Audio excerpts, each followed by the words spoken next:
The glass of red wine in my hand trembled before I even realized it.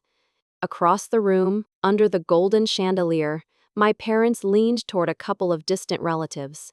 Their voices weren't loud, but every syllable cut through the music like a blade. "She works at a bank counter. A failure, really." My chest tightened. I wasn't supposed to hear it, but I did. The laughter around me blurred into static. The stem of the wineglass pressed into my palm so hard I thought it might snap. The party hall smelled of roses and champagne. Crystal clinked, camera shutters clicked, and my perfect brother, stood at the center, glowing in his tailored suit. The celebration was his, but the humiliation was mine. I forced my lips into what might have looked like a smile. My throat, though, burned with the taste of iron. Every nerve in my body screamed to run, yet my feet rooted to the floor as if nailed down. Mother's voice again, softer but sharper. She could have been more, you know. But she settled, at a counter. What a waste. The words settled into me like shards of glass.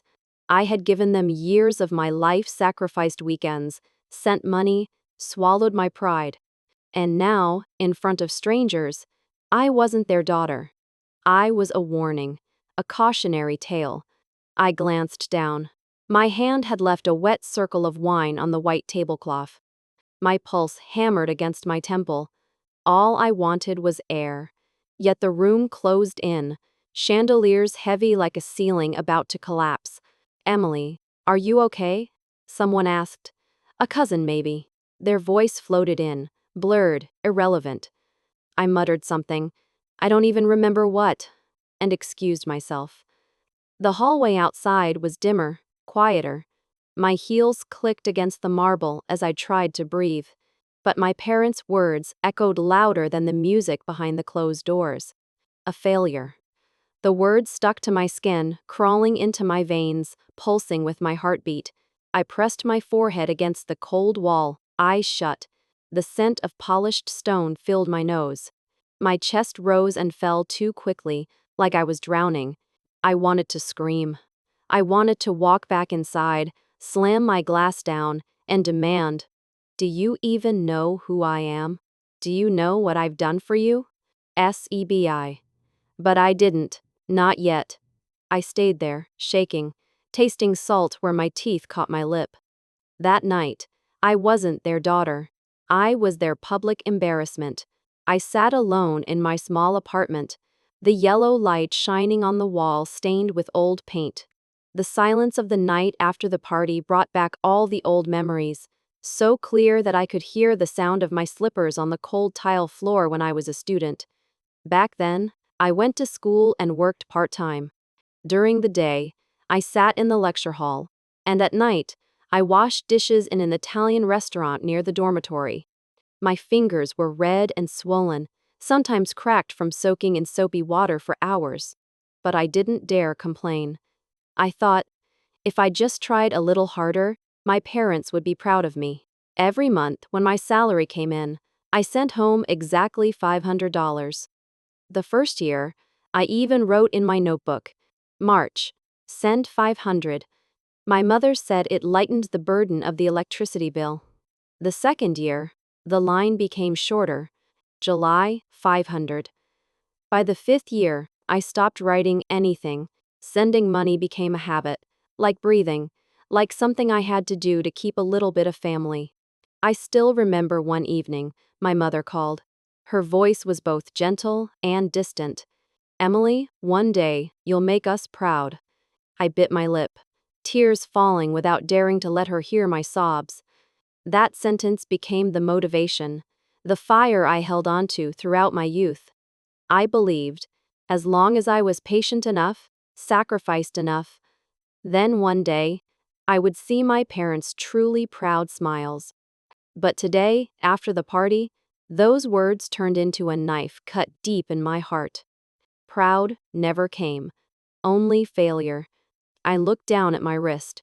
The old watch my father gave me when I started working at the bank was still there. The second hand moved slowly. The ticking sound sounded like a mockery. My father once said, Wear it, you will remember. Time is more precious than money. But all my time and money went into that house, into endless needs. And in return, I received public contempt. I remember the first time I received a stable salary from the bank. I bought my mother a warm beige coat.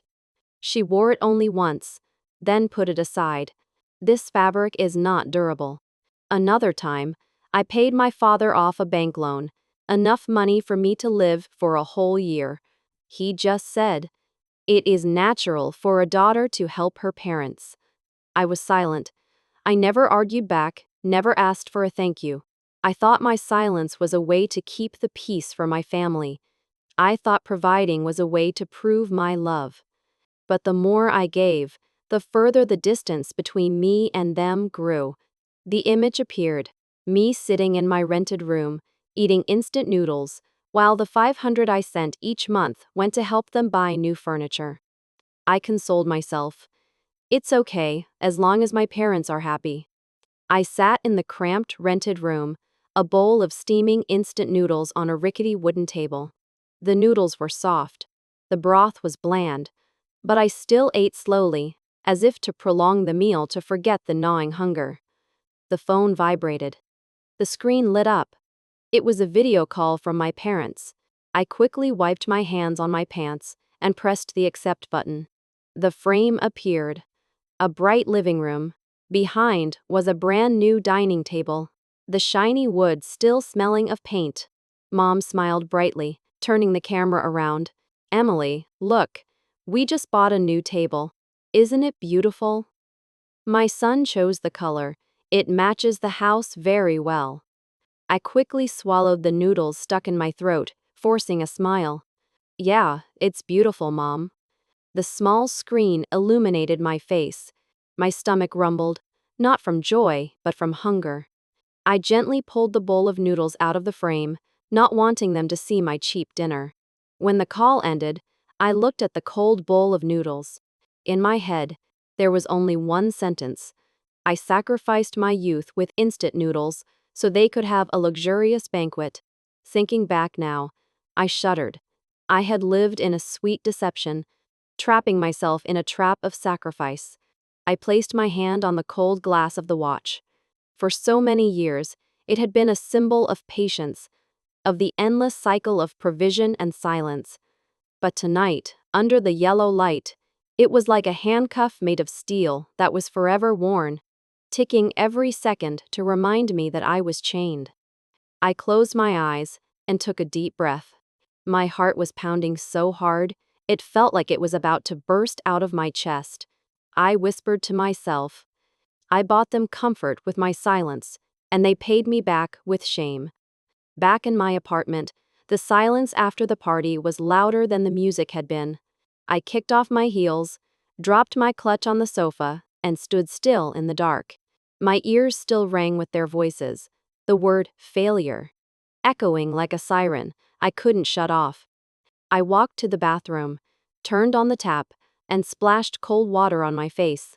My reflection stared back, pale, damp hair sticking to my cheeks, eyes red, not from alcohol but from humiliation.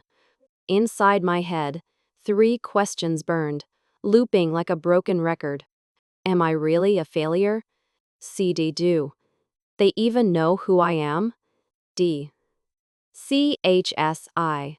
Why am I still trying to prove myself to people who never see me? Each question landed harder than the last. I thought about the years I had spent counting pennies, the nights I had skipped dinner to make sure I could send money home. I thought about the overtime shifts at the bank, the constant fatigue, the fear of making one mistake at the counter. And yet, in their eyes, I was still nothing. Just an embarrassment to be whispered about in corners of brightly lit parties. My laptop sat open on the desk, screensaver glowing softly. I sat down, my fingers trembling as they hovered over the keyboard. The monthly transfer was already scheduled, like it always was. 500, set to leave my account tomorrow morning at 9 a.m. I had never skipped one. Not once in 5 years. I clicked into the banking app. My chest tightened. The cursor blinked on the button that said, Scheduled Payments. My thumb hesitated on the trackpad. It felt like standing at the edge of a cliff. Images flashed in my mind. My mother's voice, asking for just a little more. D. My father's disappointed frown whenever I couldn't send extra. The video call, where they showed me the new dining set, while I hid my bowl of instant noodles off screen. My fingers shook. My whole body shook. But then another image surfaced. Me, at the party, standing in the hallway with my head against the wall, hearing them call me a failure. I swallowed hard. No more, I whispered to the empty room. I clicked, See Cancel Transfer. A small window popped up. Are you sure you want to cancel this scheduled payment? My hand froze again. For 5 years, this was the lifeline that tethered me to them. If I cut it, would they cut me out completely? Would I be alone? Not just financially, but as a daughter. My heart hammered against my ribs. I whispered again, louder this time. Yes, I'm sure. I pressed the button. Cancelled. The word glowed on the screen. My hands were still trembling, but a strange lightness spread through my chest. It wasn't relief exactly. It was something fiercer, like the first gasp of air after being held underwater too long. I leaned back in my chair, tears rolling down silently. Not the tears of defeat, but of release. For years, I had pressed confirm. Tonight, for the first time, I pressed cancel. And it felt like pressing start for my own life. 3 days after the party, the knock came at my door. It wasn't polite. It was hard, sharp, like someone trying to split the wood open. I opened it, and there they stood, my parents. My mother's lips pressed tight, my father's eyes hard with accusation. For a moment, I almost didn't recognize them. Emily, my father said. No greeting, no smile. We need to talk. They stepped inside without waiting for an invitation. The smell of my mother's perfume filled the small apartment. Too sweet, clashing with the faint aroma of the coffee I had just brewed. We stood in the living room, my old couch sagging under their weight as they sat. I remained standing, arms crossed, heart thumping. My mother started first. Your brother is getting married. Do you understand how much that costs? The banquet, the guests, the house, and you decide now to stop supporting us? Her voice was sharp, but her eyes gleamed with disbelief, as if my refusal wasn't just rebellion, but betrayal. I took a breath, steadying myself. Because I'm not your purse, I said slowly.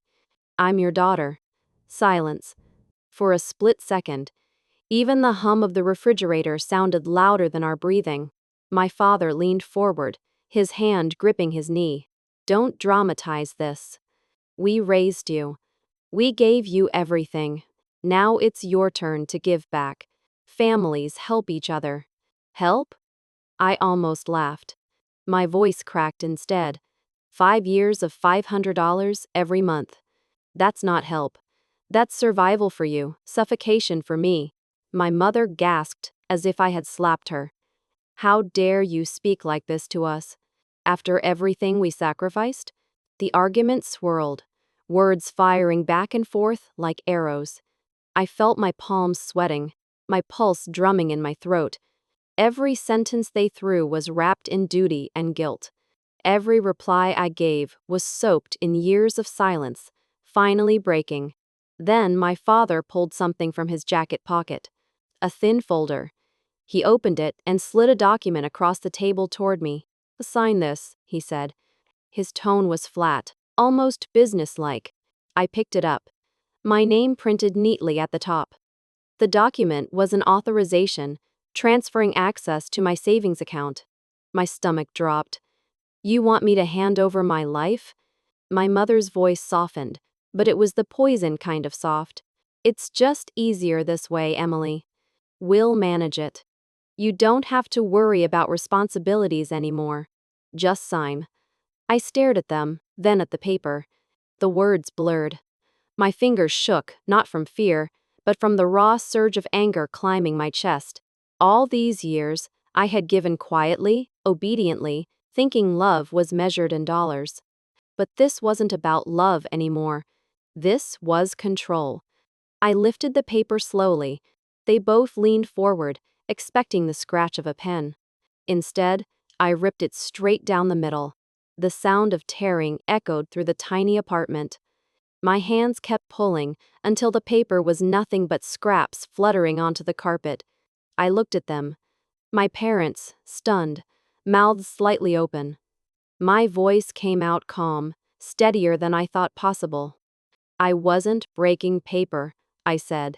I was breaking chains. For a long moment, no one moved. My mother's eyes glistened, not with tears, but fury. My father's jaw tightened. And me? For the first time in my life, I felt the air in my lungs fully belonged to me. It started with a cousin's text. "Kay, are you okay? Your mom says you've changed." The ellipsis felt like a finger pressed to my throat. By noon that day, my phone was a slot machine of pings, relatives, family friends, the neighbor from 3 houses down who once borrowed my drill and never returned it. They didn't ask what happened. They forwarded what they'd heard. Screenshots. Snippets. A sentence here, a jab there. I watched my life get summarized in whispers. She stopped helping her parents. She talks back now. T.S. She's ungrateful. After all they did. Es. By evening, the story mutated into something uglier. She abandoned them. Someone typed it, and then 10 people repeated it, until the words stopped looking like a lie and started sounding like a fact. I turned my phone face down and placed it on the kitchen counter. The apartment hummed with the tired breath of the refrigerator. Outside, a siren wailed and faded. I stared at my hands, small, dry, ink-stained from work, and felt a cold, deliberate calm settle over me. I made tea. I didn't drink it. 2 days later, a letter arrived in a cream envelope with a familiar family crest my father loved to stamp on important things. The paper was thick, the way people think credibility is thick. Inside, there were statements, signed testimonies, from relatives who barely knew which floor I lived on. The words were neat and rehearsed. Emily has neglected her duties for years. Emily frequently loses her temper with her parents. Emily refused financial help for necessary medical expenses. I breathed through my nose until the sting behind my eyes dulled. On the second page, I recognized my aunt's handwriting. Flourished loops, careful tails. The woman who once told me I had my mother's soft heart now gave it a different label. Hard, selfish, cold. At the bottom, a request, a family mediation, followed by a thinly veiled threat. If no resolution, we will pursue legal action. I set the letter down. My hands were steady, and that scared me more than if they'd been shaking. That night, Mrs. Patel, my downstairs neighbor, knocked with a basket of samosas and a look that said she'd read everything and believed none of it. We ate on my sagging couch, the pastry flaked, warm and spicy. "They've been talking," she said, a small shrug like she was brushing off dust. "Let them. Anyone who's watched you carry groceries for them every week knows better." She dabbed her fingers on a napkin and added, "Matter of fact, when the roof leaked last winter, you were the one on the ladder, not your brother." Her words landed like weights on either side of me, balancing the scale I'd been tilting alone. The next morning, I made an appointment with a lawyer. Daniel looked too young to be a lawyer until he started talking. Then the angles of his face sharpened. The room quieted around his vowels.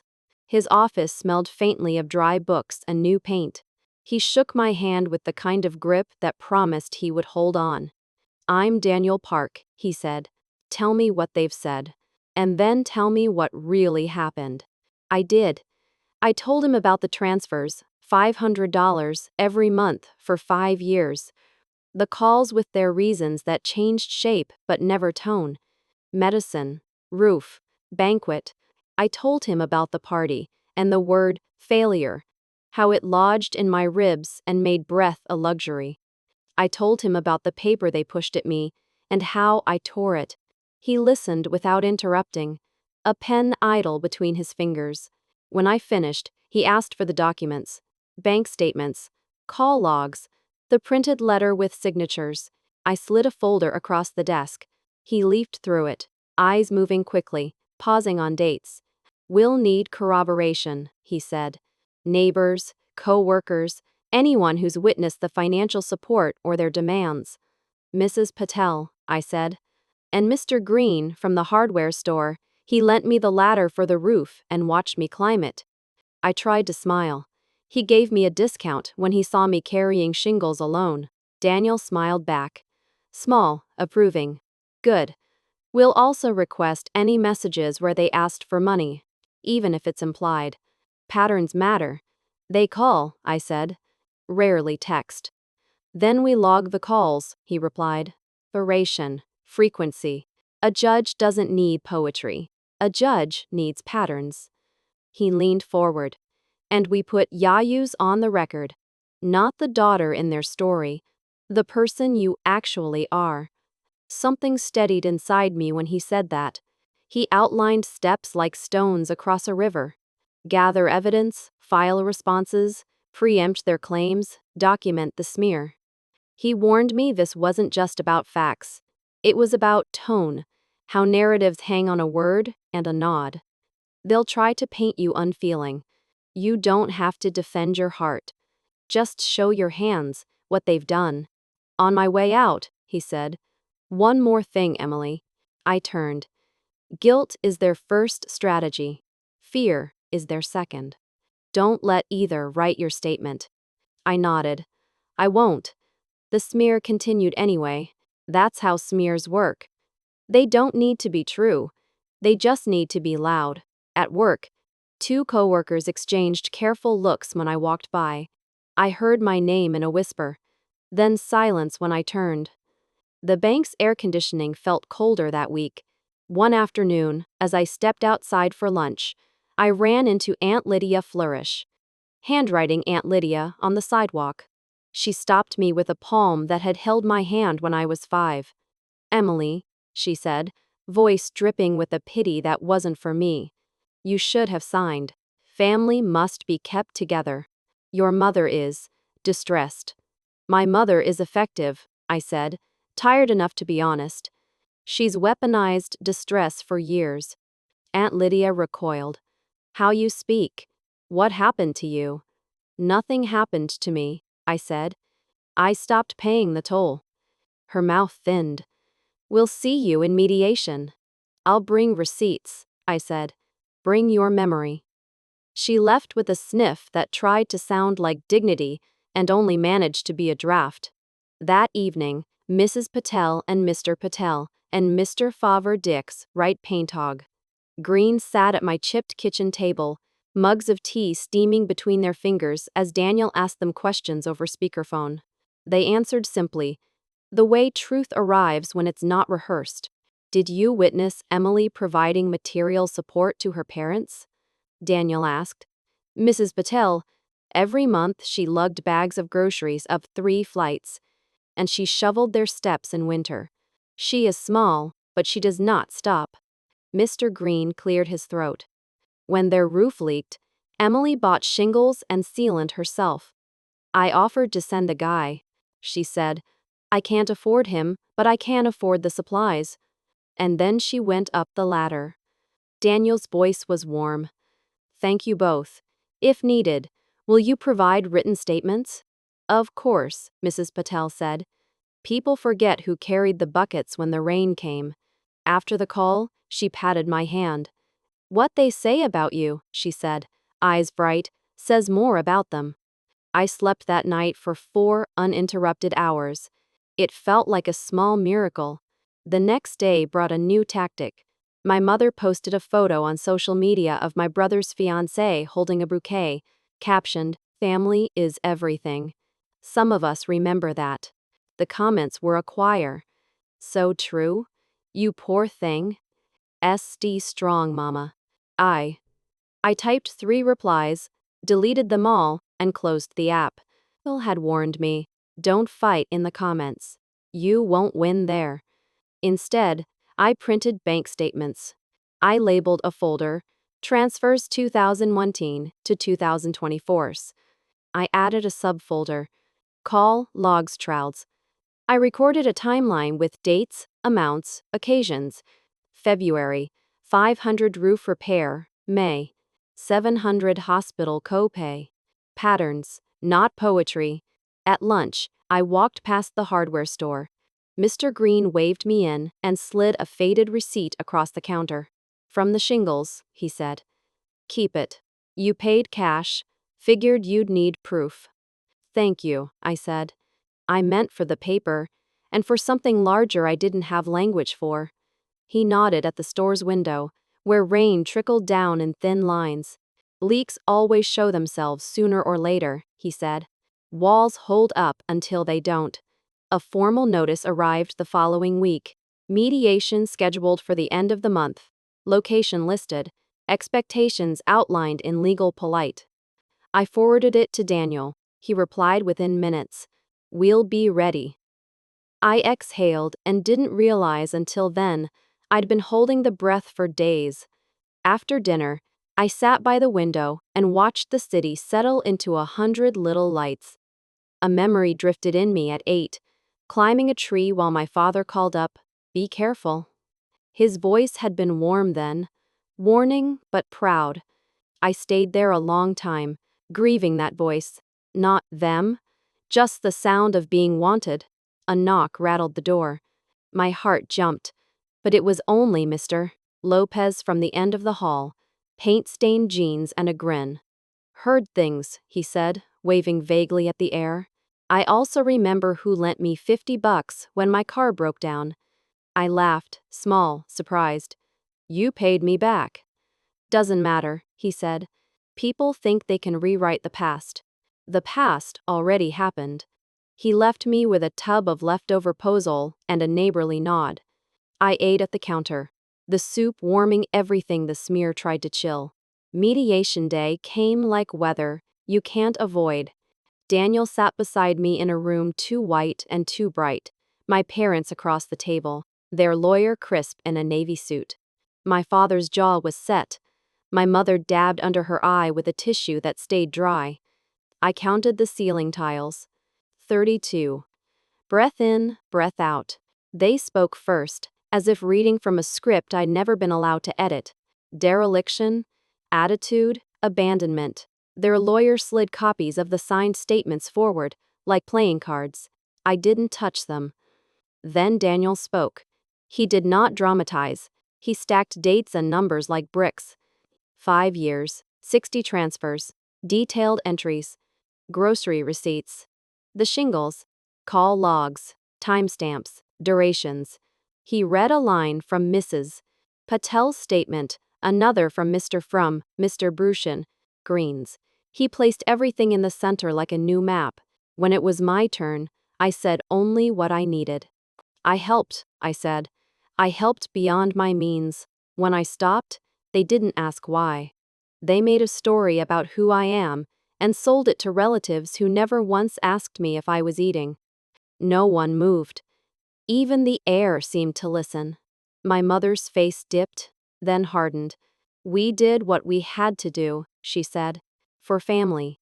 For control, I said, not loud, just clear. The mediator made notes. The lawyers negotiated phrasing and face-saving, as if dignity could be indexed. Terms were floated, trimmed. It wasn't the end. It was the next bend in a road that had more to show me. When we left, the hallway smelled like coffee burnt an hour ago. Daniel walked beside me, not talking, letting silence do something healing. At the elevator, he said, "You carried yourself. That matters." It didn't feel like enough, I said. It never does in the middle, he answered. But you're not in the middle of their story anymore. The doors opened. We stepped in.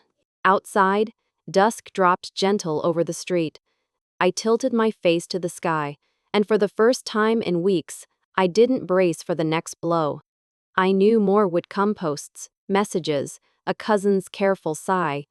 But I also knew the sound of my own feet on the pavement, steady and mine. I unlocked my door and set my bag down. The apartment greeted me with its simple quiet. I brewed tea again. This time, I drank it. I thought about the letter, the signatures, the statements delivered with practiced sorrow. I thought about how easily people confuse performance with love. They thought the costume would fool everyone. They dressed lies in family clothes, hoping no one would notice the stench. It was late on a Wednesday when I found it. The office lights at the bank had already dimmed to their night cycle, and I carried a folder of my own documents, statements, receipts, photocopies I had been collecting for Daniel. I dropped the folder onto my kitchen table, paper spilling in an untidy fan. I gathered them up, one by one, stacking, smoothing, breathing in the familiar dry smell of ink and toner. And then, there it was, a page I didn't remember printing. At first glance, it looked official, even familiar. My name at the top, the heading, 6 Authorization of Transfer. The paper was slightly blurred, as though someone had rushed the copy machine. I frowned and held it closer. The signature at the bottom was supposed to be mine. It even looked close enough for someone who didn't know me. But I did. I knew the tilt of my Y, the curve of my R, the way my pen always pressed too hard on the C in Carter. This wasn't me. My hands began to tremble. The room tilted slightly, as if gravity had shifted. I slid into a chair, the page rattling between my fingers. Whoever had done this hadn't just whispered lies. They had dressed them in ink, hoping paper would make them truth. I stared at the forgery until my eyes stung. All at once, every small betrayal from the past year sharpened into a single blade. The party whispers, the accusations, the so-called testimonies from relatives. Now, here was proof. Concrete. Tangible. A weapon forged in my own name. I pressed the page flat on the table, my palms damp against the paper. Anger surged. Not the quiet anger that simmers and fades, but the clean, blazing kind that demands movement. I whispered into the silence. Enough. I picked up my phone, scrolling to Daniel's number. For a moment, my thumb hovered, but I didn't press call. Not yet. First, I needed to look at it again, to burn the image into my memory. The fake loops of my name, the clumsy flourish someone thought would pass as mine. My heart pounded, not with fear, but with clarity. This wasn't about guilt trips or whispered shaming anymore. This was fraud. This was theft in the clothing of family. I closed my eyes, and a strange heat bloomed in my chest. I remembered being a girl at the kitchen table, carefully practicing my signature on scraps of paper, proud of how grown-up it looked. My father had laughed and said, "Don't sign anything you don't mean." Now, here it was. My name stolen, twisted, used against me. I opened my eyes. My breath steadied. I knew exactly what I would do. Tomorrow, I would hand this to Daniel. Tomorrow, we would build the case not just on stories, but on evidence. Tomorrow, their lies would stand naked under light. They couldn't escape. I folded the paper carefully, slid it back into the folder, and stood tall in the quiet of my apartment. The air felt different, charged, electric. For the first time in weeks, I wasn't drowning. I was burning. Their fake signature on that paper lit the real fire in me. The night before my first pre-hearing, I stood in front of the mirror, my palms damp, my throat tight. The overhead light flickered slightly, throwing shadows across my face. I raised my chin and tried to hold my own gaze. "My name is Emily Carter," I said softly. My voice cracked. I swallowed and started again, louder. "My name is Emily Carter. I am not here to beg.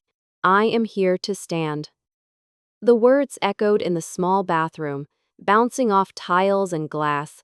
I almost didn't recognize the woman staring back at me, hair tied back, shoulders squared, eyes red but steady. Behind me, in the living room, Daniel sat on the couch with his notepad open.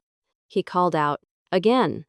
But this time, breathe before you speak. Own the silence. I inhaled, slow and deliberate. Then I looked at myself again, spine straight as if the mirror itself were a judge. My name is Emily Carter. I am not here to beg. I am here to stand. The sound was different now, firmer, as if the words weighed something. Daniel's reflection appeared behind mine as he stepped closer, arms folded. He nodded once. That's the voice of someone who wins. For the first time, I believed him. The days blurred into preparation. My apartment turned into a command center. Folders stacked high on the kitchen table. Sticky notes on the fridge marking dates. Number 7. H. Davery, D.N. The Ciferary 12 transfers. And May 4 roof repair. The ticking of my father's old watch on my wrist was no longer a shackle. It was a metronome, steadying me. Neighbors knocked with their pieces of the puzzle. Mrs. Patel brought her phone, scrolling through dated messages where she'd thanked me for carrying groceries up the stairs. She pointed to one. Emily, you're too kind. Your parents should be proud. Second Mr. Green walked in with a rolled-up receipt from the hardware store. He flattened it on the table like it was a flag. For the shingles, he said, you bought them. I saw you climb the ladder yourself. His handwriting scrawled across the top proof of the date. The purchase. The truth. Even Mr. Lopez down the hall, paint still on his jeans, dropped by with a casual shrug. Remember when your dad yelled that you hadn't helped them for years? I was there that afternoon when you carried boxes into their garage. I'll put it in writing. I gathered each statement, each scrap of evidence, like bricks. My hands trembled as I arranged them in neat piles. Not from fear this time, but from the sheer weight of building something solid after so long of living in air. Daniel watched me shuffle papers and said, "You realize what you're doing, right?" I frowned. "What? You're laying the foundation. Every piece of evidence is a brick. You're building your own wall of truth." His words sank deep. A wall, not to shut people out, but to protect myself, to stand behind with dignity. At night, I rehearsed my testimony again and again. The first lines became muscle memory. My name is Emily Carter. I am not here to beg. I am here to stand. Sometimes I faltered, my voice catching when I imagined their faces in the courtroom, their eyes narrowed, their lawyers' questions sharp. But Daniel was always there to ground me. They'll try to provoke you, he warned. Don't answer to their tone. Answer to the facts. Facts don't waver. So I practiced answers that were stripped of apology. To yes. Yes, I sent 500 every month for 5 years. Six. Yes, I repaired their roof myself. Six Neens. No, I never authorized them to access my savings account. 6TP2. 6T. Patterns. Proof. I even practiced how to hold my hands, flat on the table, not clenched, palms steady, not defensive. Daniel had said, body language could carry as much weight as words. One evening, as I stood in front of the mirror yet again, I felt something shift. The reflection staring back wasn't just tired Emily, the daughter worn down by endless demands. She was sharper, clearer, forged. I whispered to her, "You're allowed to exist without their permission." The night before the first hearing, I barely slept. My folder of evidence sat packed in my bag, neat and heavy. I made tea, set it down untouched, and walked to the window. The city lights blinked like signals in the dark, each one reminding me I wasn't invisible. I pressed my palm against the cold glass and spoke quietly to my own reflection. Tomorrow, I'll walk in with everything they tried to bury. Tomorrow, I'll stand. And I believed it. Every piece of evidence was a brick. I was building my own wall of truth. The courtroom smelled of varnish and old paper. Heavy wooden benches lined the room, their surfaces scratched by decades of restless hands. The judge's gavel struck once, a thunderclap that silenced the murmur of voices. My chest tightened. I sat straighter, my palms pressed flat against the table. On the other side sat my parents. My mother wore navy, her eyes framed by carefully drawn eyeliner, her expression carved into tragedy. My father's tie was too tight. His jaw moved as if chewing invisible words. Between them, their lawyer-sharp suit, sharper smile. Daniel leaned closer and whispered, "Breathe. Remember, facts are your ground." I nodded. My throat felt dry, but my spine stayed rigid. The proceedings began with my parents' testimony. "She abandoned us," my mother said, her voice trembling just enough to sound rehearsed. She dabbed at her eye with a tissue that remained perfectly white. "We raised her with everything we had, and she turned away, left us with nothing." "She stopped helping the family," my father added. His tone was heavy with disapproval. "No support, no respect, only anger. We had no choice but to seek help from the law." Each word struck me like pebbles flung against glass. Small, deliberate, designed to crack. Around us, relatives sat in the gallery, leaning forward, nodding solemnly. I could almost hear the whispers forming already. Ungrateful. Cold. Failure. The lawyer stood and slid a packet of papers toward the judge. "Your Honor, here are testimonies from family members affirming Emily Carter's neglect and abandonment. They detail her refusal to provide financial assistance for medical expenses and household needs." I clenched my fists under the table. Lies, all of it. Lies dressed up in formal language, stamped and signed. Daniel rose, calm, composed. He approached the stand where my parents sat. "With permission, Your Honor, I'll begin cross-examination." The judge nodded. Daniel's voice was steady, even polite. "Mrs. Carter, you claim your daughter abandoned you. Could you clarify what you mean by abandon?"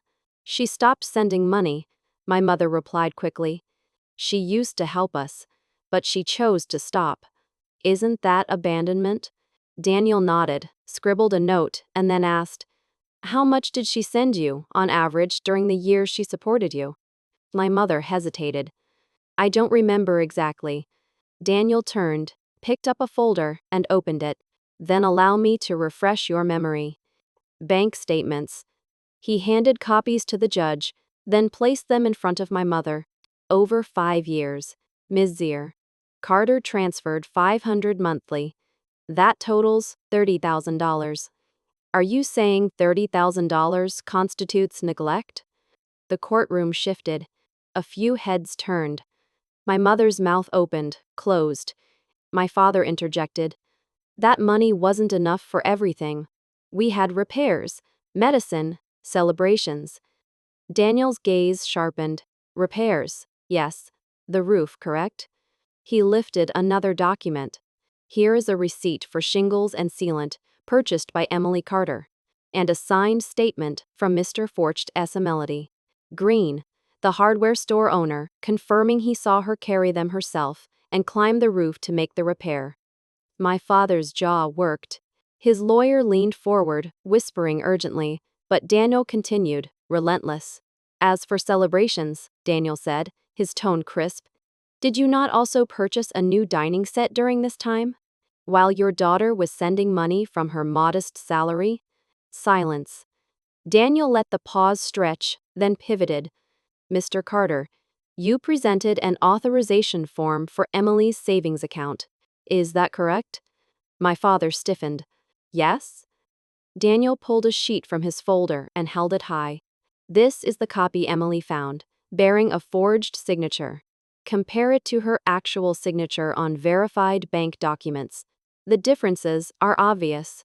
The R in Carter doesn't loop the same. The pressure on the capital C's is different. Would you care to explain why a false document was submitted as evidence?" The room crackled. A murmur rippled through the gallery. My mother's tissue trembled now for real. The judge's gavel struck once. "Order." Daniel's voice cut like glass. "This isn't neglect. This is exploitation. Years of financial support, erased by false testimonies and forged papers. Emily Carter did not abandon her family.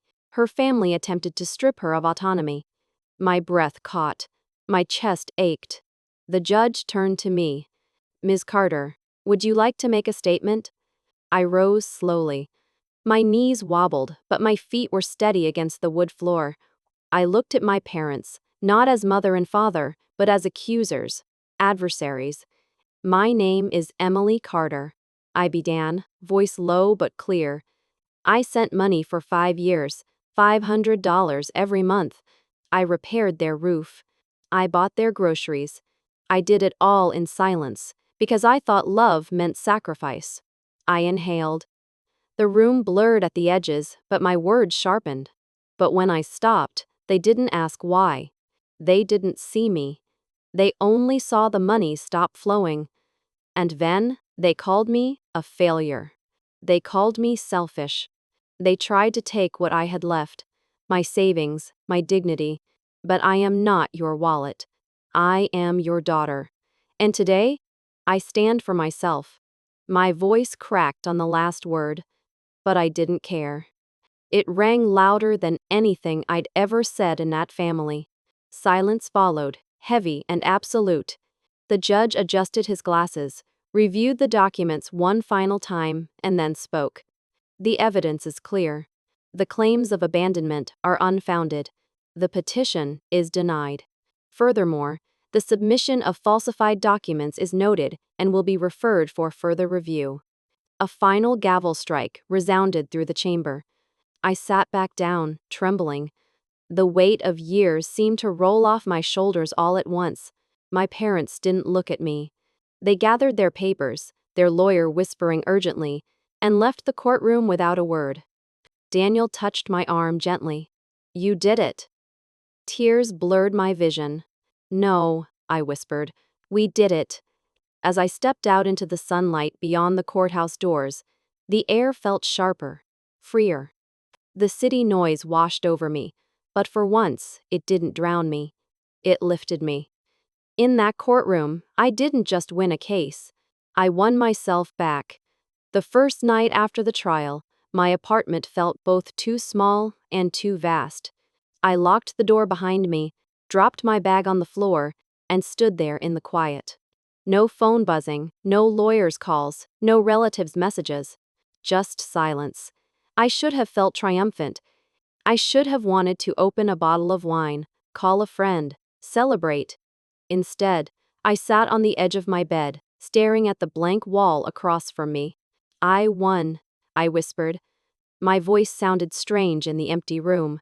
Then, softer. But am I really free? I lay back, the mattress creaking under my weight. My body was heavy, but my mind refused to rest. Every detail of the courtroom replayed in fragments. The slam of the gavel, Daniel's steady voice, my own words trembling but clear. I had stood up. I had survived. And still, a hollow space inside me pulsed like an open wound. Across the room, the old clock ticked. The one my father gave me when I first started at the bank. For years, its sound had been unbearable. A reminder of obligations, of time slipping away into sacrifices no one ever saw. Tonight, it ticked the same way. Steady, relentless. But something was different. The sound no longer pressed on my chest. It didn't mock me. It simply marked the moment, second by second, proof that I was still here. I turned on my side and let my fingers trace the ridges of the blanket. The room was plain peeling paint near the window, a lamp with a crooked shade, yet it felt more like mine than the house I grew up in. Outside, faint traffic hummed. Somewhere down the street, laughter spilled from a bar. Life went on, unaware that I had just fought my family in court and lived to tell it. The tears came then, not sharp, not bitter, just slow, steady drops sliding into my hairline. They weren't for the loss of my parents. I had lost them long before the trial. These were tears of release, of stepping into a space that belonged only to me. When sleep finally crept in, it wasn't deep. I woke several times in the dark, listening, expecting another demand, another knock, another accusation. None came. only the tick of the clock. By dawn, the light filtered pale and soft through the blinds. I sat up, rubbed my eyes, and realized the silence didn't hurt anymore. It wrapped around me like a blanket, not a cage. Silence finally sounded like freedom. The house I grew up in, the place where every wall echoed with arguments and every corner held invisible debts, was the first thing I let go. I signed the papers with a hand that no longer trembled, handed the keys to a realtor, and walked away without looking back. For years, that house had felt like a shrine to duty, to silence, to sacrifice. Leaving it felt like walking out of a mausoleum. I moved into a small apartment by the river. The windows opened wide to let in the breeze, and in the mornings I could hear the soft rush of water, a sound that felt like breathing. My furniture was simple secondhand chairs, a desk with chipped paint, shelves lined with books I'd bought for myself and never had time to read. For the first time, my space didn't feel borrowed or burdened. It felt mine. I joined a painting class at the community center. On the first day, I stood in front of a blank canvas, brush hovering uncertainly. My teacher, a gray-haired woman with paint under her nails, told me, "There are no wrong strokes, only beginnings." The first line I painted wobbled, imperfect, but it was mine. By the end of class, I was laughing with strangers who would become friends. On weekends, I volunteered at a food bank. I stacked cans, packed boxes, handed out bags of rice to families who smiled with gratitude. Nobody asked me for more than I could give. Nobody measured my worth in dollars. They just said thank you, and meant it. Slowly, a new rhythm filled my days. Morning coffee by the window, the steam rising in the cool air. Walks along the river, watching children throw pebbles into the current. Evenings with friends. People who knew me, not as a daughter or a provider, but simply as Emily. I kept the old clock on a shelf. It still ticked, but now the sound blended into the background. No longer heavy, no longer mocking. Sometimes I'd glance at it and smile, as if I'd tamed something once wild. One morning, I picked up my phone and realized how light it felt. No dread, no expectation of another demand, another guilt-laden call. Just a quiet screen, blank until I chose to fill it. I poured coffee into a chipped mug, lifted it to my lips, and thought about the weight I used to carry. Before, the phone felt like iron. Now, the coffee was feather light. Freedom didn't arrive all at once. It came in small moments, unfolding, layering. The first laugh that didn't feel guilty. The first night of deep, dreamless sleep. The first time I painted a canvas and liked what I saw. I realized then, freedom isn't about escaping people. It's about reclaiming yourself from the stories they wrote for you. And so I wrote my own. I'm not the same woman who hid bowls of instant noodles off screen while my parents showed off new furniture. I'm not the woman who pressed confirm transfer every month without question. I'm not the daughter who mistook silence for love. I am Emily Carter. I am not the shadow in their story anymore. Eachers, I am the author of mine. I want to end this, not with silence, but with a voice that finally feels like mine. Thank you for walking this long road with me. Emily Carter, once called a failure, now the keeper of my own key. You stayed through the shadows, through the courtroom echoes, through the nights when even the clock mocked me. For that, I'm grateful. Now, I want to turn the mirror toward you. If your own family called you a failure, would you stay silent? Or stand for your truth? Would you keep carrying a weight that breaks your back just to make others comfortable? Or would you finally set it down and breathe? This isn't a rhetorical question. I want to hear you. Leave your voice here. Share your story, your choice, your courage. Because someone out there, another daughter, another son, another parent, might be reading your words in the dark, searching for the strength to say no more. If my journey touched you, share it. Pass it along. Not for me, but for the ones still swallowing their tears behind closed doors. Every share is a hand reaching into the silence, reminding someone else they are not alone. And if you want to keep walking beside me, follow along. Each week, I will tell another true story, not polished, not perfect, but real. Stories of loss, yes, but more importantly, stories of standing back up. Because here's what I've learned: the world doesn't need more masks, it needs more voices. And sometimes, all it takes is one voice saying, I am not what you call me. I am more. So here I am, voice steady at last. I am not their failure. I am my freedom. RSTU.